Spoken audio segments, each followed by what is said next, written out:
নমস্কার বন্ধুরা, welcome to learning Cape. চলে এসেছি নতুন একটা ভিডিও নিয়ে।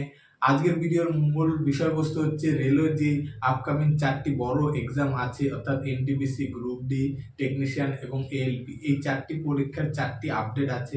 4টি আপডেটই আপনাদের কাছে তুলে ধরবো। দেখতে থাকুন পুরো ভিডিওটা। যদি ভিডিওটা ভালো লাগে অবশ্যই চ্যানেলটিকে সাবস্ক্রাইব করবেন। শুরু করছি আজকের ভিডিও। প্রথমে শুরু করব এএলপি। সবাই জানো এএলপির কিন্তু ডকুমেন্টস, ফটো এবং সিগনেচার কিন্তু ভেরিফিকেশন হয়ে গেছে, যেটা আমি ভিডিও বানিয়ে কিন্তু আগেই বলে দিয়েছি কোন ডেট থেকে কোন ডেট পর্যন্ত ফটো এবং সিগনেচার ভেরিফিকেশনের জন্য ওরা লিঙ্ক দিয়েছিল, সেটা কিন্তু ওভার হয়ে গেছে। তো এলপি ওদের কিন্তু যে ক্যালেন্ডার লিস্ট দিয়েছিল সেই ক্যালেন্ডারের অনুযায়ী কিন্তু সব কাজ করছে। অর্থাৎ ওদের ক্যালেন্ডারে কিন্তু জুন থেকে তোমার অক্টোবর পর্যন্ত, আগস্ট পর্যন্ত লাস্ট প্রথম কিন্তু সিবিটি ওয়ান হওয়ার কথা।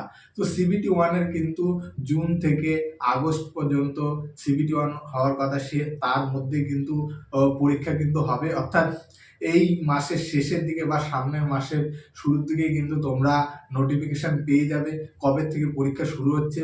তো যারা এলপির জন্য পরীক্ষা নিচ্ছ, আশা করি তাদের পরীক্ষার প্রস্তুতি নেওয়া হয়ে গেছে। তো তারা বেশি বেশি প্র্যাকটিস করো।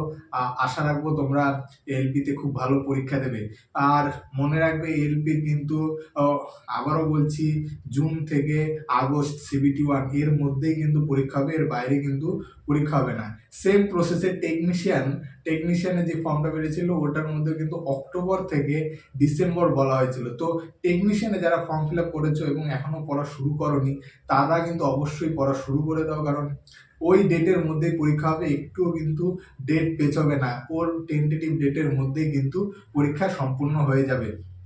আর এই দুটো পরীক্ষার কিন্তু কাজ অলরেডি চলছে, কারণ জিডিসি যে পরীক্ষা ডিপার্টমেন্টটা, তার সেই ডিপার্টমেন্টের পরীক্ষার ফর্ম কিন্তু এই ফর্মগুলোর আগেই বেরিয়েছিল। সেই ফর্মের পরীক্ষা নেওয়া, এমনকি রেজাল্ট দেওয়া হয়ে গেছে। তো এইবার কিন্তু শুরু হবে ডাইরেক্ট রিকোয়ারমেন্টে, যেটা কথা আমি এতক্ষণ ধরে বলছি। তো সেম যেই টেন্টেটিভ ওরা মাসগুলো বলেছে, ওই মাসের মধ্যেই পরীক্ষা কিন্তু হবে। তো এরপরে চলে যায় এনটিপিসি, যেটা এনটিপিসি নিয়ে সবারই একটাই ছিল। এনটিপিসিতে কিন্তু ওরা কিন্তু বলেছে জুন এবং জুলাইয়ের মধ্যে কিন্তু এনটিপিসির নোটিফিকেশন বেরোবে। তো এনটিপিসির কিন্তু নোটিফিকেশনের মধ্যে কিন্তু ওরা কিন্তু রেলওয়ে বোর্ড থেকে কিন্তু একটা নোটিশ জারি হয়েছে যে এনটিপিসি কারা কন্ডাক্ট করাবে। তো প্রতি বছরই তোমরা সবাই জানো রেলওয়ের টোটাল 21টা জোন থাকে। অর্থাৎ রেলওয়ে রিক্রুটমেন্ট জোন কিন্তু, রেলওয়ে রিক্রুটমেন্ট বোর্ড কিন্তু 21টা, not zone, board recruitment board কিন্তু 21টা। সেই 21টার মধ্যে যে কোনো একটাকে দায়িত্ব দেওয়া হয় ওই বছরের পুরো যে পরীক্ষাটা কমপ্লিট করানোর জন্য। তো এনটিপিসির কিন্তু সেই প্রসেসটা কমপ্লিট করার দায়িত্ব এবছর কিন্তু আরআরবি আহমেদাবাদ পেয়েছে। আগের বছর কিন্তু, অর্থাৎ লাস্ট যে রিকোয়ারমেন্টটা ছিল সেটা কিন্তু আরআরবি চেন্নাই ছিল। এই বছর কিন্তু আরআরবি আহমেদাবাদ পেয়েছে, সেটা কিন্তু স্পষ্ট জানিয়ে দিয়েছে। অর্থাৎ কাজ কিন্তু চলছে। তো পরীক্ষার যারা ফর্ম নিয়ে ভাবছো কবে বেরোবে, ফর্ম কিন্তু জুলাইয়ের মধ্যে অবশ্যই চলে আসবে। খুব সম্ভবত জুলাইয়ের 20 তারিখের মধ্যেই কিন্তু রেলওয়ের যে নোটিফিকেশন সেটা কিন্তু চলে আসবে। এনটিপিসি যে নোটিফিকেশন সেটা চলে আসবে। আর সম্ভবত গ্রাজুয়েশন লেভেলে অনেক বেশি ভ্যাকেন্সি থাকার কথা। তো নিয়ে যারা পড়াশোনা করছো, ফর্ম বেরোলে পড়বে সেরকম কিন্তু হবে না। এনটিপিসিতে কিন্তু একটা হিউজ কম্পিটিশন, কারণ এতে কোনো টেকনিক্যাল ডিগ্রি লাগে না। তো ভীষণ কম্পিটিশনের মধ্যে চাকরি পেতে গেলে কিন্তু ভীষণভাবে, অর্থাৎ তোমার লেভেলটাও সেই হাই রাখতে হবে। তো এনটিপিসি হয়ে গেল। এনটিপিসি নেমে আহমেদাবাদ সেম প্রসেসে রেলওয়ে কিন্তু জানিয়ে দিয়েছে গ্রুপ ডি কন্ডাক্ট করাবে আরআরবি ভোপাল। অর্থাৎ গ্রুপ ডি যে পরীক্ষা, অর্থাৎ লেভেল ওয়ানের যে পরীক্ষা, সেটা কিন্তু আরআরবি ভোপাল, সেটারও কিন্তু টেন্টেটিভ ডেট দেওয়া আছে। তার মধ্যে কিন্তু রিক্রুটমেন্ট বেরিয়ে যাবে। তো পড়াশোনা জোর কদমে শুরু করো। আর যারা এলপি এবং টেকনিশিয়ানের পড়াশোনা করছো, তারা কিন্তু সায়েন্স বাদে কোনো এক্সট্রাভাবে জিকে পড়ার কোনো প্রয়োজন নেই। অনলি ফর কারেন্ট অ্যাফেয়ার্স পড়ো, কারণ জিকে কিন্তু সেরকমভাবে আসবে না। দু একটা আসবে, তোমরা ওইটা এমনি পারবে। সায়েন্স পড়ো, সায়েন্সের ম্যাথ করো।